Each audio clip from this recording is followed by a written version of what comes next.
नमस्कार, जय भीम, जय संविधान। मैं संतोष मेहरा, मेरे लिए देसी सर्वोपरि सिर्फ सच के साथ आप देख रहे हैं संतोष मेहरा ऑफिशियल यूट्यूब चैनल। आज हम पहुंचे हैं राजकीय अनुसूचित जाति कल्याण छात्रावास मेदिनीनगर पलामू में। मैं यहां पे लड़कों लोग से रूबरू होऊंगा और यहां की समस्या के बारे में पूछूंगा। आपका नाम क्या हुआ? सर मेरा नाम राहुल कुमार हुआ। आप किस कॉलेज में पढ़ते हैं सर? सर मैं GLA कॉलेज ये डाल्टनगंज मेदिनीनगर में पढ़ते हैं। आपका सेशन क्या चल रहा है यहाँ पे? सर मेरा सेशन 23 से 27 है। अच्छा। आपका नाम सर? रंजीत कुमार रवि है सर। किस कॉलेज में पढ़ रहे हैं सर आप? GS कॉलेज में सर। एडमिशन कब का है सर आपका? सर यही 23 से 24 है। 23-24 है। सर आपका नाम? राजीव नयन। और कौन सा कॉलेज में पढ़ते हैं सर? GLA college.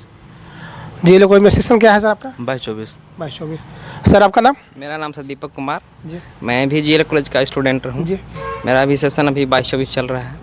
आपका नाम सर? सर मेरा नाम आकाश पार था और मैं GLA कॉलेज का स्टूडेंट हूँ। मेरा सेक्शन जो है वो 22-24 चल रहा है। मैं इन छात्रावास में जो बच्चे रह रहे हैं, तो मेरा इनसे सवाल एक चीज़ रहेगा कि सबसे पहले ये है कि आप लोगों को जब आप लोग डाल्टन आप पहुँचे थे यहाँ पे, तो आप लोग को यहाँ पे जगह कैसे मिला? जो बताना आपको बताइए कि आपको यहाँ पे जगह कैसे मिला? जब यहाँ पे आए तो हॉस्टल में आप कैसे आए? सर मैं सबसे पहले एडमिशन लिया GLA कॉलेज में। जी। तो वहाँ से सर से मिला आकर के, सर मेरा यहाँ एडमिशन है। जी।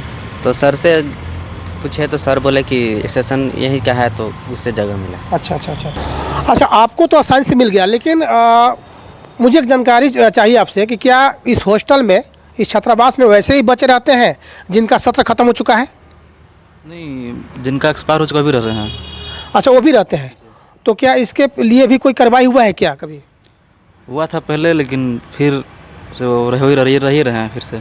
अच्छा, जिस बच्चों का सत्र खत्म हो चुका है, अगर वो रह रहे हैं तो फिर नए बच्चों को जगह कैसे मिलता होगा? सर नहीं के बराबर मिलता, बहुत मुश्किल। नहीं के। अच्छा, नहीं के बराबर मिलता है। ऐसा क्यों सर? आखिर वो जाना क्यों नहीं चाहते सर हॉस्टल से? सर क्योंकि यहाँ पर सुविधाएं हैं इसलिए रहते हैं यहाँ पे। छोड़ना नहीं चाहते यहाँ पे। मिलती है ऐसे है ना, कोई अपना कोई छोड़ता है तो अपना रिश्तेदार को ही देता है, ऐसा करके है। अगर मान लिया जाए, एक मैं आपसे सवाल पूछ रहा हूँ, काउंटर सवाल, कि जो अत्यंत गरीब बच्चे हैं उनका जो 15 किलोमीटर के रेडियस में जिनका एडमिशन हो चुका है, जैसे JS कॉलेज, GLA कॉलेज है ना, या जो भी और कोई कॉलेज है, तो अत्यंत गरीब है और हॉस्टल में जगह खाली नहीं है, क्योंकि पुराने बच्चे भी हैं। आप लोग जो कहा, तो क्या उस स्थिति में बच्चा फिर कैसे रहेगा? सर ये तो परेशानी का सबब है।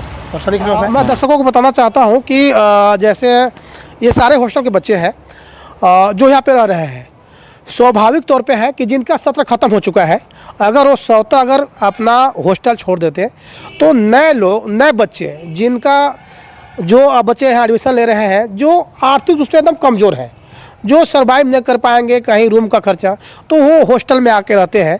तो अब वैसी स्थिति में अगर जगह खाली ही नहीं रहेगा तो बच्चे रहेंगे कैसे? सबसे बड़ी बात है, ये ज्वलंत मुद्दा है। तो क्या इस बारे में आप लोगों ने कभी आवाज़ उठाया है क्या? आज सर एक बार जो हुआ था एप्लीकेशन से करके जी। तो आए थे SDO साहब। अच्छा। फिर जांच हुआ जी। तो जो अवैध थे तो उनको निकाला गया था। जी। लेकिन यहाँ पर सुरक्षा नहीं है यहाँ पे, ठीक है, इसकी वजह से वे फिर आ गए। अच्छा, मतलब आप लोगों ने आवाज़ उठाया था SDO के समक्ष में? हाँ हुआ था तो बच्चे निकाले भी गए थे यहाँ से, लेकिन सुरक्षा मुहैया नहीं कराया गया, इस वजह से फिर पुनः वो आप यहाँ पे आ गए हैं। अच्छा, तो ये तो मुद्दा है सर कि एक बहुत ख़तरनाक मुद्दा है इस छात्रावास का, कि जो पहले से लोग रहते हैं, नए लोगों को जगह नहीं मिल पाता, क्योंकि पुराने लोग यहाँ से निकल नहीं पाते हैं। कुछ हैं जो कब्जा जमाए हुए हैं। लेकिन मैं आप लोग से एक जेन्युइन बात करना चाहता हूँ। मैं अभी पूरा हॉस्टल का मुआयना किया हूँ। दर्शक, आप डिस्प्ले पर शौचालय का, बिल्डिंग का स्थिति आप देख रहे होंगे, आपको भी लगेगा कि मैं किस दुनिया का आपको फ़ोटो दिखा रहा हूँ। एक बिल्डिंग ऐसा है जो नया बिल्डिंग बना हुआ है, लेकिन अगर आप देखिएगा तो लगेगा कि राजा महाराजाओं का बिल्डिंग है। शौचालय में जो स्थिति है, मैं आप लोग का छात्रावास का मुआयना किया हूँ। जैसे आप लोग का शौचालय देखा, पहले जो किचन का जो था वो रूम देखा, उसके बाद नाली भी देखा, और नाली के पानी यहाँ जमा होता है, मैं वो भी देखा हूँ। प्लस में सारा नया बिल्डिंग भी देखा हूँ। जो बिल्डिंग में पहला हमको लगा, मैंने जो दिखा रहे थे प्यून सर, उनसे मैं बात भी किया तो बोला नहीं ये नया बिल्डिंग है। मैं बोला कि शायद ये क्या आदम कद मुझे ज़माने का है क्या, मतलब पुराने ज़माने का है क्या, तो नहीं नए ज़माने का है। मैं डिस्प्ले में भी उनका ये फ़ोटो भी शेयर करूँगा। जो बिल्डिंग है, बिल्डिंग अब जर्जर अवस्था में है। तो शौचालय का जो स्थिति है, हम बात करते हैं जो सुबह में ज़रूरत पड़ता है, तो शौचालय का जो स्थिति है, तो शौचालय बहुत कम दिखा, बच्चे बहुत ज़्यादा हैं। तो सुबह का क्या स्थिति होता होगा, थोड़ा सा आप अपना ये रूबरू बताइए। आप बहुत परेशानी होता है। बहुत परेशानी होता है। क्या सर परेशानी होता है सर? बहुत परेशानी सर, लाइन लगना पड़ता है। कम से कम 10 से 20 बच्चे बाल्टी लगा कर लाइन में खड़े रहते हैं। अगर किसी को ट्यूशन जाना है, मान लीजिए कि 8 बजे जिसका ट्यूशन है, अगर वो जाता है बाथरूम के लिए तो उसको स्वतः वहीं 8 बज जाता है, वो ट्यूशन के लिए लेट हो जाता है। हम खुद कितने बार लेट हो चुके हैं। तो ये बहुत बड़ी परेशानी है, हॉस्टल की समस्या है बाथरूम। और एक दूसरा समस्या होता है कि सर अभी पानी, गर्मी आने वाली है, गर्मी में सर पूरा पानी सूख जाता है। एक आध बोर है कि चालू रहता है यहाँ पे, और 2 बोर अभी हुआ था, मतलब 6-7 महीना पहले, जिसमें एक में बस मोटर लगा है, एक ऐसी है बोर, इसमें मोटर भी नहीं लगा है। हाँ, और ये जो आप देख रहे हैं हाथा टूटा हुआ है, उसी टाइम टूटा था जब ये बोर हो रहा था। तो उस टाइम जब टूटा हाथा तो अभी तक जुड़ा भी नहीं हाथा। यहाँ के सर कल्याण पदाधिकारी को सर ये सोचना चाहिए कि यहाँ पर दलित बच्चे छात्र रह रहे हैं, उस पर उनको ध्यान देना चाहिए, लेकिन उस पर उनका कोई ध्यान नहीं है। शौचालय जो खराब शौचालय है तो है ही, लेकिन जो 2 शौचालय बना हुआ है, एक विधायक कोटे से और एक सांसद कोटे से, अगर वो भी शौचालय अगर ठीक हो जाता, बन जाता, तो कुछ परेशानियाँ कम होती है आप लोगों को? हाँ, ज़रूर कम होती सर, लेकिन उसका काम तो आधा है पर नहीं रुका हुआ है अभी तक। तो आप लोगों क्या इस चीज़ का मुआयना करने के लिए कोई भी जिला से कोई पदाधिकारी आते हैं या नहीं आते हैं? नहीं सर, कोई नहीं आता है। मैं दर्शकों को बताना चाहता हूं कि अगर आप हॉस्टल के अंदर आइएगा तो जो बाहर जो दिखेगा एक फ्रेश आपको वही दिखेगा, बाकी लगेगा कि पूरा आप नाला में, जहाँ पे गंदा नाला का पूरा पानी बहता है, जो नाली में निकला हुआ है वो पूरा ओपन स्पेस में है। नाली का पानी जहाँ जमा होता है उससे पूरा, अभी मैं जब वहाँ पे जब मैं गया, मैं वहाँ पे जब वीडियोग्राफी किया तो पूरा बदबू निकल रहा था। तो ऐसे स्थिति में बच्चे कैसे रह लेते हैं, ये ज्वलंत मुद्दा है। मैं चाहूँगा प्रशासन से कि कृपया इस तरफ आप ध्यान आकर्षित कीजिए ताकि बच्चे स्वतः अच्छा चला पाए। सर मैं एक चीज़ आप लोग सवाल करना चाहता हूँ कि अगर मान लिया जाए कि जो बच्चे को जगह नहीं मिला, तो ऐसी स्थिति में आपको क्या एक बेड पे आप अकेले रहते हैं या कोई और उस पर शेयर भी होता है सर? नहीं सर, अगर जिसको जगह नहीं मिल पाता है तो हम लोग उसको अपने बेड पर शेयर करके उसको रख लेते हैं। हाँ, कुछ दिन तक। हाँ जी। फिर अगर वो आस में रहता है, उसको जगह मिलता है। फिर अगर 2 को रहते हैं, बेड भी सर उतना नहीं रहता है कि 2 आदमी अच्छे से सो पाए, उतना बड़ा बेड नहीं उसको कुछ दिन तक हम लोग रखते हैं। उसके बाद फिर बोलते हैं कि तुम अपना देखो कहीं जगह नहीं, फिर सर से मिलो, अगर सर जगह दिवाते हैं। लेकिन सर यहाँ तो जगह का समस्या है बहुत, बच्चा फिर चल जाता है। सोचने वाली बात है कि पलामू कमिश्नरी है और पलामू कमिश्नरी में एक छात्रावास है, राजकीय अनुसूचित जाति कल्याण छात्रावास, जो एक जान है अनुसूचित जाति के बच्चों के लेकर के। मतलब वही गंदा पूरा बह रहा है, लाइन में खड़े हैं। उसमें भी स्थिति क्या है कि जो बच्चे का सुबह में 7 बजे क्लास है, जिनका 6 बजे ट्यूशन है, अभी जो बता रहे थे जिनका 6 बजे ट्यूशन है, उनको तो 2 घंटा लाइन में लगे हुए लग जाएगा, तो क्लास कैसे करेंगे? यहाँ पे कमिश्नर पलामू में, डीसी पलामू में, एसडीओ भी सब यहीं पे, सारा राजनीतिक दल का एक जमावड़ा भी यहीं पे होता है, इस पलामू जिला में ही होता है। जब भी सरकार बना है, एक मंत्री पलामू का ही होते हैं। जब भी सरकार बना है, उसके बाद भी छात्रावास का ऐसा स्थिति, इसमें 2 कारण हो सकता है। या तो आप चाह रहे हैं कि छात्रावास ख़त्म हो जाए, इसका अस्तित्व मिट जाए, या फिर आप अपना द्वेष निकाल रहे हैं। लेकिन मैं फिर भी निवेदन करना चाहूँगा प्रशासन से कि वो छात्रावास का स्थिति को देखे, कम से कम मेरे वीडियो के माध्यम से वो देखे कि छात्रावास का क्या स्थिति है और इसको सुदृढ़ करे। जो भी योजना आता है वो धरातल पर लागू हो। जैसे अभी तक सांसदी से या फिर विधायक कोटे से जो भी बना है अधूरा बना हुआ है, अगर वो पूरा हो जाता तो पूरा कष्ट तो ख़त्म नहीं होता, लेकिन कुछ तो ठीक होता, जैसे उसमें भी लोग जाते हैं। मैं छात्रावास के मामले को लेकर के और राजकीय अनुसूचित जाति कल्याण छात्रावास के मामले को लेकर के मैं छात्रावास के अधीक्षक प्रोफेसर अजय जी से बात करना चाहूँगा। मेरा सवाल सर वही रहेगा। सर पहले आप अपना परिचय दे दीजिए सर दर्शक को। मेरा नाम प्रोफेसर अजय राम है। मैं छात्रावास अधीक्षक हुई इस छात्रावास का और यही आवास है, यहाँ से मैं अपना मैं सर से सवाल पूछना चाहता हूँ। जैसे जो बच्चे लोग बताएं कि यहाँ का जो सिचुएशन है, जैसे पहला चीज़ है कि जो बच्चे आते हैं नए बच्चे, उनको बड़ी मुश्किल से जगह मिलता है। उसका कारण है कि बच्चे जो जिनका सत्र ख़त्म हो चुका है वो यहाँ से निकलते नहीं हैं। पहला सर ये है। दूसरा मुद्दा सर ये है कि अगर बच्चे निकलेंगे नहीं तो नए बच्चे आएंगे कैसे। तो सर इस बारे में सर आपने आप तक क्या प्रयास किया सर? ये बात सही है कि ये जो छात्रावास है, इस छात्रावास में पलामू, गढ़वा, लातेहार 3 जिला के बच्चे रहते हैं और भार भी इस छात्रावास पर है। समस्या ये आ रही है कि जो बच्चे यहाँ एक बार इन कर जा रहे हैं वो इसको खाली नहीं करते हैं।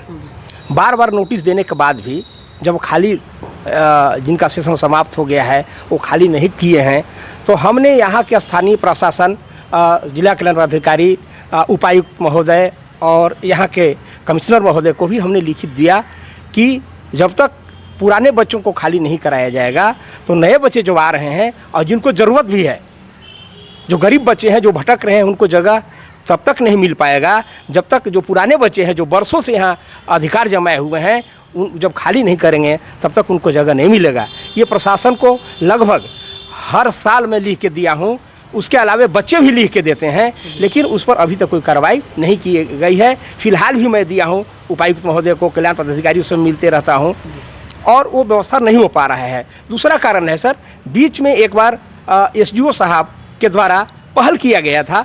SDO साहब आए भी थे, छात्रावास का भी जांच भी उन्होंने किया, निर्देश भी देके चले गए, लेकिन उनके जाते ही सारे बच्चे जो तथाकथित उनको अनाधिकृत हम कहेंगे, जिनका कहीं नामांकन नहीं है, जिनका सेशन समाप्त हो चुका है, चूँकि नियमावली है कि इस छात्रावास से 15 किलोमीटर के अंदर जो शैक्षणिक संस्थान है उसके नामांकित बच्चे रहेंगे। लेकिन आप देखेंगे यहाँ गढ़वा, लातेहार, हुसैनाबाद के बच्चे भी रहते हैं और ऐसे भी बच्चे भी हैं जो बरसों पहले आए हैं और जिनका सेशन समाप्त हो चुका है। उनको निकालने के लिए अपने स्तर से मैंने बहुत कोशिश किया। जब नहीं हो पाया तो मैंने प्रशासन को दिया हूँ कि सर ऐसे बच्चों को यहाँ से निकाला जाए जो जिनका सेशन समाप्त हो चुका है या जो अवैध रूप से रह रहे हैं, जिनका कहीं नामांकन नहीं है। तो ऐसे लोगों को मैंने दिया है, कई बार दिए हैं, लेकिन अभी तक उस पर पहल नहीं हुआ है। SDO साहब द्वारा पहल किया गया था आज से पूर्व लगभग 6 माह पहले, और उस समय ऐसे बच्चे डर से कुछ लोग खाली कर चुके थे, लेकिन उनके जाने के बाद फिर स्वतः लोग आ गए। इसका कारण मैं जो समझता हूँ कि सर इतना बच्चे हैं, 300-400 बच्चे रहते हैं और दलित बच्चे रहते हैं, गरीब बच्चे रहते हैं, उनके लिए यहाँ छात्रावास में कोई सिक्योरिटी की व्यवस्था नहीं है, कोई सुरक्षा गार्ड की व्यवस्था नहीं है। अगर सुरक्षा गार्ड की व्यवस्था कर दी जाए, नियमावली है कि छात्रावास में जो बच्चे रहेंगे उनको छात्रावास द्वारा परिचय पत्र दिया जाएगा। अगर सुरक्षा गार्ड की व्यवस्था हो जाती है और छात्रावास अधीक्षक द्वारा उन बच्चों को चिन्हित कर जो स्थानीय कॉलेजों में पढ़ने वाले हैं, संस्थानों में पढ़ने वाले हैं, उनको अगर परिचय पत्र दे दिया जाएगा और सुरक्षा गार्ड की अगर व्यवस्था हो जाएगी तो हम समझते हैं कि समस्या का हल निकाला जा सकता है। सर सुरक्षा गार्ड के बारे में बात की है तो मेरा एक सवाल है कि जब मैं अभी इंटर हो रहा था तो सर यहाँ पे 2 गेट हैं। ये गेट शौचालित है, मतलब जहाँ पे गेट लगा हुआ है आपका, जो प्रूफ किया हुआ है कि ये गेट है, लेकिन सर एक दीवार टूटा हुआ है और हमको लगा कि बहुत दिन से मैं भी जब कभी गुजरता हूँ तो दीवार टूटा हुआ ही है सर। तो ऐसी स्थिति में सर वो गार्ड रहने के बाद भी क्या लोग बच्चे यहाँ पर सुरक्षित रह पाएंगे सर? नहीं रह पाएंगे। इसलिए वो जो आप चारदीवारी देख रहे हैं जो टूटा हुआ है, आज से 6 माह पहले यहाँ डीप बोर कराया गया है। 2 डीप बोर हुआ। डीप बोर करने के क्रम में गाड़ी जब पार करना था तो संवेदक द्वारा कहा गया और यहाँ के कल्याण पदाधिकारी द्वारा कहा गया है कि गाड़ी पार करने के लिए इसको हम लोग तोड़ेंगे और तोड़ने के बाद बोर करने के बाद उसको स्वतः हम बना देंगे। लेकिन वो बनाना तो दूर, अभी तक जो बोर किया गया है उसमें अभी तक सबमर्सिबल मोटर भी डाला नहीं गया है, जिससे वो जो 2 बोर हुए हैं उससे बच्चों को पीने का पानी नसीब अभी तक नहीं हुआ है। मतलब जो बोर हुआ है वो बोर में अभी तक समर डाला हुआ नहीं, बस बोरिंग होकर के छूटा हुआ है। हाँ, छूटा हुआ है। उसमें न तो सबमर्सिबल की व्यवस्था है, न स्टेबलाइजर की व्यवस्था हुआ है, इसलिए वो चालू नहीं हुआ है। चालू नहीं होने के कारण बच्चों को पीने का पानी की बहुत बड़ा समस्या है। ऐसे भी गर्मी का दिन आ चुका है, बच्चे फटकने को मजबूर हो जाते हैं। हम लोग कभी कभार टैंकर बुला करके तो काम चलाते हैं बच्चों को। और इसके अलावे 2 सप्लाई पानी का कनेक्शन लिया गया था, उसको भी बंद कर दिया गया है। आज से 10 दिन पहले भी बंद कर दिया गया है। उसके लिए भी हमने जिला के नवाधिकारी को संज्ञान में दिया हूँ, लेकिन जिला के नवाधिकारी ने कहा कि उस पर बच्चों से बोलिए कि अपनी व्यवस्था करके तो बनवाएंगे। यानी कि जो पानी का जो कनेक्शन है वो बच्चे ही व्यवस्था करके बनवाएंगे, जिला से कुछ नहीं होगा। हाँ, सर का यही कहना है कि जो कनेक्शन नगर निगम द्वारा दिया गया था, हमने उनको सूचना दिया कि उसको सर बंद कर दिया गया है। बच्चे को सप्लाई पानी नहीं मिल रहा है और गर्मी के दिन में भी सप्लाई पानी ही व्यवस्था ऐसा है जो बच्चों को कम से कम पीने का नसीब होता है पानी, तो बच्चे भटकने को मजबूर हो जाते हैं। छात्रावास से बाहर निकल के पानी लाने पर मजबूर हो जाते हैं, है ना। नहाना दूर, पीने का पानी भी नसीब नहीं होता है। इसलिए सर उसको बनवा दिया जाए। तो कल्याण पदाधिकारी ने कहा कि उसके लिए कोई फंड नहीं आता है, फंड नहीं है, वो नगर निगम का काम है। और नगर निगम का कहना है कि जब तक कल्याण विभाग उस मद में पैसा हमको नहीं देगा तो हम उसको नहीं बनाएंगे। आप देख सकते हैं कि वहाँ फटा हुआ है पाइप, है, वो पानी बाहर निकलते रहता है और उसके बाद उसको बंद भी कर दिया गया है। दोनों सप्लाई जो हॉस्टल में आता था पानी, दोनों को बंद कर दिया गया है। उसकी बार बार हम सूचना दे रहे हैं, लेकिन अभी तक उस पर कोई कार्रवाई नहीं हुई है। सर, मैं जो आपसे बात किया, पहला तो बात किया मैं आपसे कि हॉस्टल में बच्चे कैसे एंट्री लेते हैं। दूसरा सर मेरा सवाल था आपका चारदीवारी के बारे में। तीसरा सवाल आ गया सर समरसेबल पानी पीने के बारे में। सर चौथा जो मेन सवाल है शौचालय का सर, तो जो शौचालय का जो सर स्थिति है, बहुत कम शौचालय है सर जो मतलब शौचालित है, मतलब उसको इस्तेमाल होता है। बाकी जितने सारे शौचालय हैं उसमें पूरा गंदगी का अंबार लगा हुआ है। तो सर इसके बारे में भी आप पदाधिकारी को ध्यान आकर्षित कराए थे क्या सर? जी, बार बार हम बोले हैं कि चूँकि यहाँ 300-400 बच्चे रहते हैं तो गंदा तो होगा ही, इसलिए छात्रावास में सफाई कर्मी की भी व्यवस्था होनी चाहिए। चूँकि बच्चे साफ सफाई में लगे रहेंगे तो पढ़ेंगे कब, इसलिए सफाई कर्मी की भी व्यवस्था होनी चाहिए, जो अभी तक नहीं किया गया है।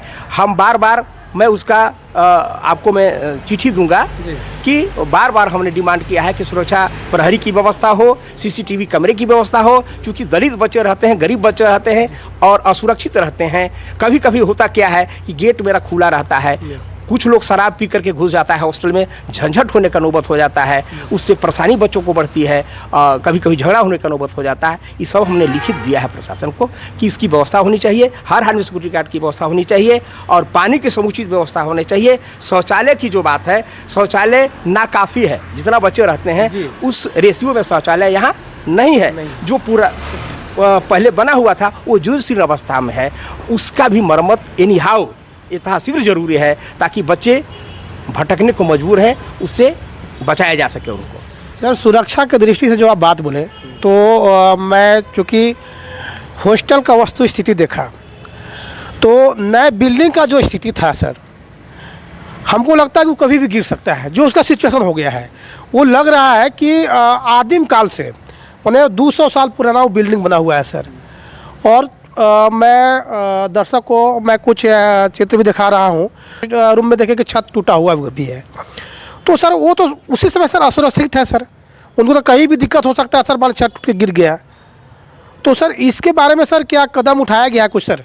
नहीं सर, इसकी भी सूचना मैं बार बार दिया हूँ जिला के नोडल महोदय को, डीसी साहब को, कि इस पर ध्यान दिया जाए। सर कभी भी अप्रिय घटना घट सकती है, मैं सूचना दिया हूँ। लेकिन अभी फ़िलहाल जो कल्याण पदाधिकारी महोदय का जो बयान आया, उन्होंने कहा कि नया हॉस्टल बनना है, उसके लिए डीपीआर तैयार हो रहा है। हमने कहा कि सर वो हॉस्टल बनते बनते तो घटना घट सकती है, इसीलिए उसको रिपेयर कराया जाए। तो उन्होंने कहा कि मैं उसके लिए कोशिश कर रहा हूँ। लेकिन हम देख रहे हैं कि 1 साल से कोशिश ही चल रहा है सर। तो मैं भी कह रहा हूँ कि कभी भी अप्रिय घटना घट सकती है, इसको तुरंत मरम्मत होना चाहिए और समुचित पानी की व्यवस्था होनी चाहिए। क्योंकि गर्मी का दिन आ गया है, ये शौचालय और पानी तुरंत व्यवस्था होनी चाहिए। मैं बात कर रहा था छात्रावास अधीक्षक प्रोफेसर अजय राम जी से। सच में बड़ा विकट स्थिति है इस छात्रावास का। अगर सही में प्रशासन के द्वारा अगर अच्छा से मुआयना किया जाता सर, मैं पीछे भी गया हूँ तो गंदगी का पूरा अंबार लगा हुआ है। तो जब गंदगी ही रहेगा छात्रावास में तो बच्चे पढ़ेंगे कैसे? पहला चीज़ सर ये है। तो क्या ये सर जानबूझ के किया जा रहा है सर कि कोई और कारण हो सकता है सर इसमें? सर इस पर तो मैं क्या बोलूं, मैं तो जो समझ रहा हूं कि एक कारण ये भी है कि छात्रावास ये जिला के पदाधिकारी द्वारा हमसे सूची मांगा गया कि छात्रावास में जो बच्चे रहते हैं उनका आप सूची दीजिए। तो जो चूँकि नियमावली है कि 15 किलोमीटर के अंदर जो पढ़ने वाले बच्चे हैं उनको देना है, उसका सूची भी हमने दिया है।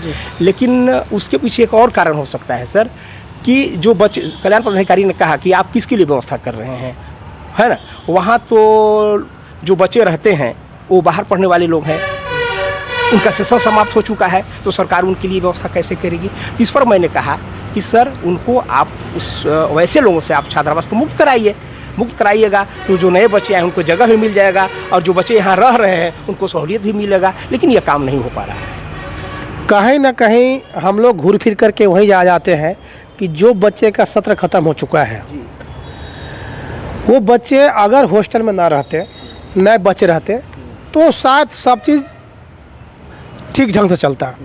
कहीं ना कहीं मेन जड़ वही है कि जो बच्चे का सत्र ख़त्म हो चुका है वो नए बच्चों को जगह दे, जो बच्चे अत्यंत गरीब हैं।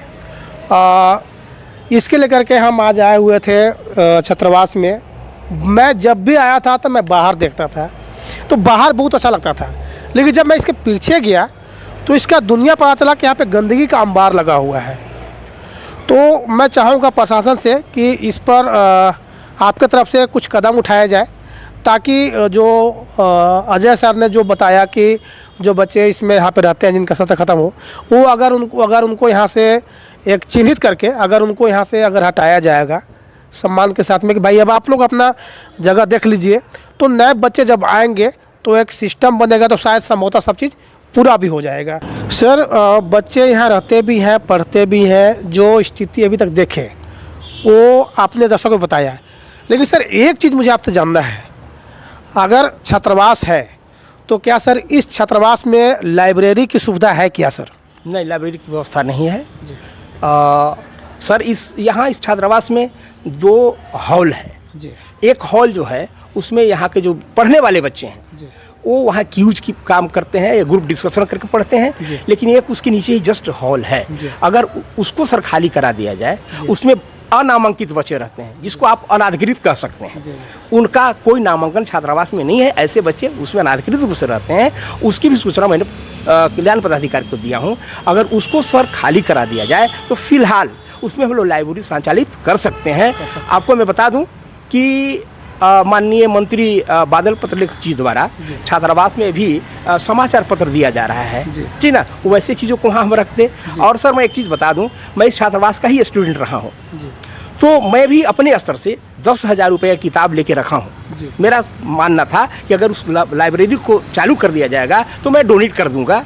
मेरा भी उत्तरदायित्व बनता है, मैं छात्रावास का स्टूडेंट रहा हूँ, मैं ये रह के पढ़ा हूँ, तो मेरा भी उत्तरदायित्व है। तो मेरा दिल इच्छा है कि अगर उसको चालू कर दिया जाए, किया जा सकता है, अगर प्रशासन जिला के पदाधिकारी अगर चाहते तो उसको चालू करा दें। और उसमें मैं खुद अपने तरफ से किताब में खरीद के रखा हूँ, मैं किताब भी डोनेट कर दूंगा। यह और कई सामाजिक लोगों से और पदाधिकारी लोगों से मेरी बात होती रहती है, उनको किताब डोनेट हो जाएगा तो वहाँ लाइब्रेरी हम लोग चालू कर देंगे। तो जो यहाँ बच्चे हैं, गरीब बच्चे हैं जो किताब नहीं खरीद पाएंगे, उनको पढ़ने का मौका मिलेगा। तो मेरा यह भी निवेदन है सर कि इस हॉल को जरूर खाली कराया जाए। सही बात है सर। मान लेते हैं कि जो बच्चे गरीब बच्चे हैं, जो अत्यंत गरीब आप उसको बोल सकते हैं, पुअर एंड पुअरेस्ट, तो अगर वो कुछ किसी चीज़ का तैयारी कर रहे हैं, एक किताब का दाम सर महंगा रहता है, सच्चाई भी है। अगर उनको मुफ्त में अगर यहाँ स्टडी करने के लिए मिल जाए तो हमको लगता है कि सारे बच्चे स्टडी करना स्टार्ट कर देंगे उसके हिसाब से। कहीं ना कहीं बहुत बच्चे अगर तैयारी नहीं कर पाते हैं तो उनके पीछे समस्या खड़ा हो जाता है आर्थिक, क्योंकि वो किताब नहीं खरीद पाते हैं। फॉर्म तो भरा जाता है किसी भी हालत में, लेकिन किताब नहीं खरीदा पाता है, जिसकी वजह से बच्चे कहीं ना कहीं पिछड़ रहे हैं सर। ये सर रीज़न है सर। तो इसके बारे में सर आपने पदाधिकारी को बताया है सर? जी, बताया है, लिखित भी मैं दिया हूँ कि लाइब्रेरी की व्यवस्था होनी चाहिए और फिलहाल अगर व्यवस्था नहीं हो पा रहा है तो उस हॉल को हम लोग पुस्तकालय के रूप में यूज कर सकते हैं।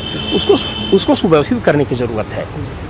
ये सारी समस्या आपका जो आप समस्या देख रहे थे या सर से सुन रहे थे, आप जो बच्चे बता रहे थे, ये समस्या राजकीय अनुसूचित जाति कल्याण छात्रावास मेदिनीनगर का है, जो अत्यंत गंभीर है। आप प्रशासन या जितने भी राजनीतिक दल हैं, अगर इस पर अगर थोड़ा सा भी काम किए हुए रहते तो संभवतः प्रत्येक वर्ष यहाँ के बच्चे अफसर बनकर जरूर निकलते हैं। आप देख रहे हैं संतोष मेहरा ऑफिशियल यूट्यूब चैनल। नमस्कार।